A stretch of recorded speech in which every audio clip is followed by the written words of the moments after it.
Welcome to The Performance Code, the official podcast of pcodenation.com and the Performance Code community. Tune in each week as top performers and fitness experts share their tactics and strategies to get you on the fast track to achieving maximum results. And now, your host, Justin Schollard. Hey, what's going on, guys? This is Justin Schollard, episode number 14 of the Performance Code podcast. So today's episode is all about whether or not it is true that you can build muscle and burn fat simultaneously. And the answer is yes, you absolutely can. I have seen it happen firsthand. We've recently done a 6-week challenge at StrengthRx, which is the gym that I own here in Los Angeles, where we had everybody measure their weight and their body fat before they started the 6-week challenge. They went through 6 weeks of intense exercise and serious dieting. And at the end of the 6 weeks, we remeasured them. And guess what? Lo and behold, they built muscle and burned fat. So I've seen it happen. I know it can be done. The myth that you can only do one or the other just simply isn't true. And we're going to dive into the details of how you can do that.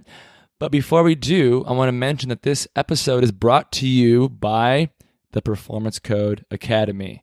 Shocker, right? I didn't know if you know this or not, but I actually have a 12-week academy.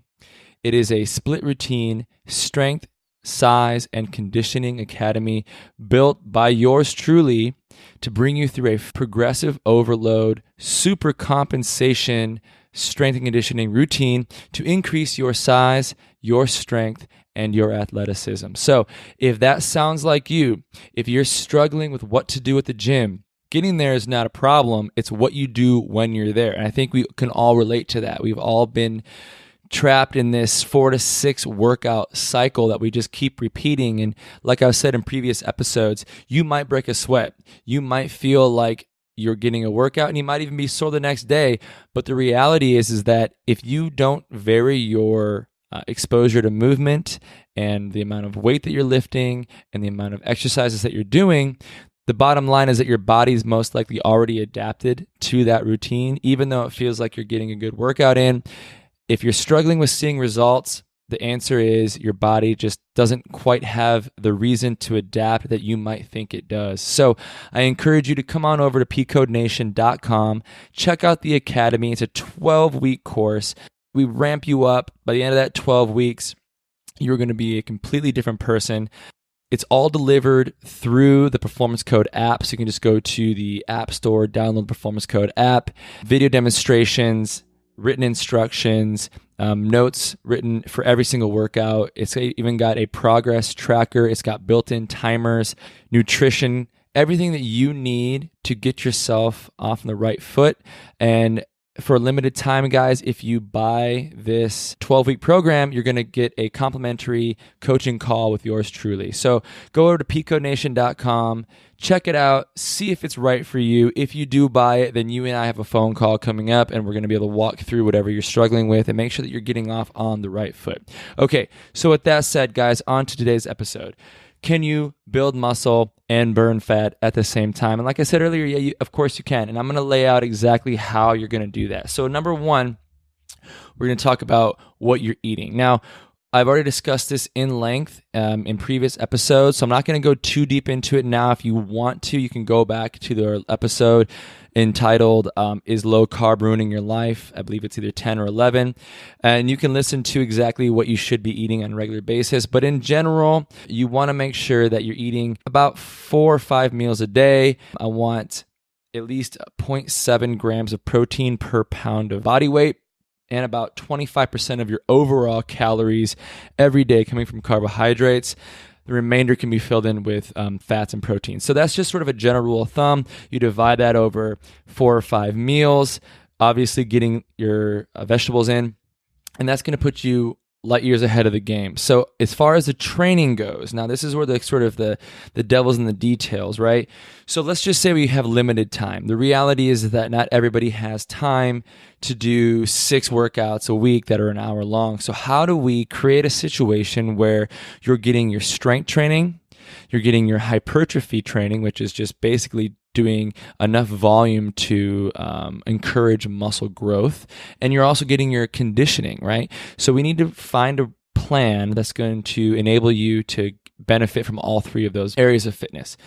So what I would say, guys, is let's just look at a 4-day-a-week routine. We're going to say Monday, Wednesday, Friday, and Saturday. So let's just say Monday we go with a general back and bicep, which is going to be our strength portion / hypertrophy portion with a conditioning part at the end of it, right? So an example of that could be simply you're going to do 5x5 of deadlifts, you're going to do 4 sets of 10 strict pull-ups, you're going to do 4 sets of 10 single arm dumbbell rows, 4 sets of 10 bicep curls, and that's going to take care of your strength component for that session. That's going to take you about 30 minutes or so to get through, as long as you're staying on the game and you're not getting too distracted. After that's done, we're going to move on to a conditioning proportion. Now, this is how I like to do it because it allows me to train every muscle group twice a week. So if I'm only working out 4 times a week, if you just did like Monday back, Wednesday legs, Friday chest, you only get to hit each muscle group once. Now, if we throw in a 10 or 15 minute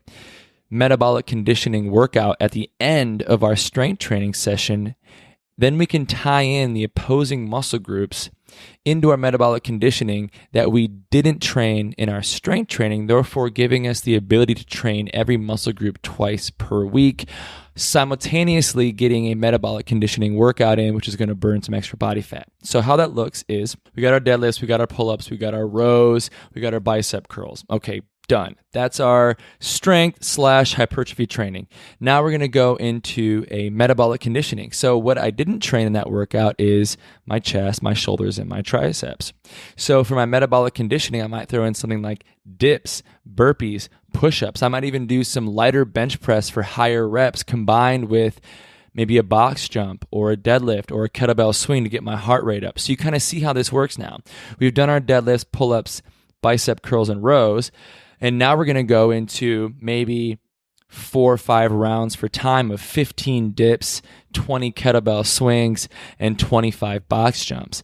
You go through 4 rounds of that, it's going to make your heart rate skyrocket, simultaneously training our chest and triceps and a little hips from the dips and the kettlebell swings, which we didn't get in the actual strength training portion. So even though we're not doing a ton of volume for our chest and our hips in this segment, at least it's touching those muscles and it's getting a little bit of exposure to the opposing muscle groups multiple times a week. Because if you waited an entire week to train a muscle group, the bottom line is like your arms aren't growing for a week, right? You're not building strength for an entire week. You get about 3 or 4 good days of recovery after a workout where you're going to see some adaptation response, and then it's going to level off. So you got to hit those muscle groups again.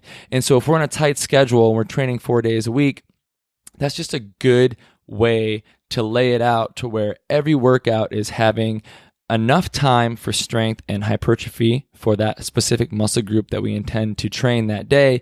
Plus, we're touching the opposing muscle groups through a 10 or 15 minute metabolic conditioning circuit of pull-ups, dips, push-ups, burpees, box jumps, kettlebell swings, you name it. There's endless possibilities of what exercises you can tie in there. For more on that, guys, I got that free strength course over at pcodenation.com. If you want to learn more about this before you sign up for the academy, you can always just do the free strength course, and it'll just kind of walk you through some of these basic principles that I've developed over the years that have worked really well for me and my clientele.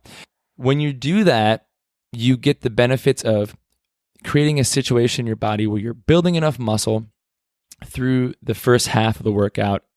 Meanwhile, training yourself metabolically through the second half to where you're burning that extra body fat from the higher levels of heart rate, high intensity interval training. And then a side benefit is you are actually able to train all your muscle groups multiple times a week, because by virtue of the metabolic conditioning, you're actually hitting those opposite muscle groups. The focus isn't on them, but they're still being stimulated. Therefore, the growth and the adaptation in those muscle groups is still happening, even though the focus isn't on them. So guys, that's it for today. Short and sweet. I hope that helps. For more information on that, you can always check out pcodenation.com. It's a huge resource.